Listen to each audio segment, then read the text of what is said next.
Good morning, Sarah. How are you doing today? Hi, Alex. I'm doing well, thanks. Just reviewing my notes for the history chapter. That last group assignment was challenging. It really was.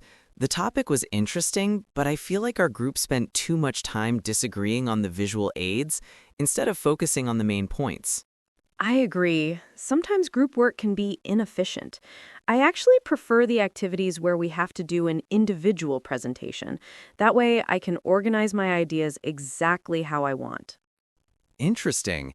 I find presentations terrifying. I get so nervous standing in front of everyone. I much prefer the small, focused tasks, like the grammar fill-in-the-blanks drills. They feel less stressful. Well, those drills are great for accuracy, but the presentations really help build my confidence when speaking.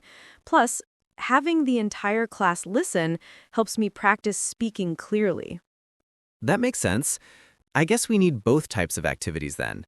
Some for quiet practice and some for challenging ourselves. Definitely. Oh, the teacher is here. Ready to start? Let's do it.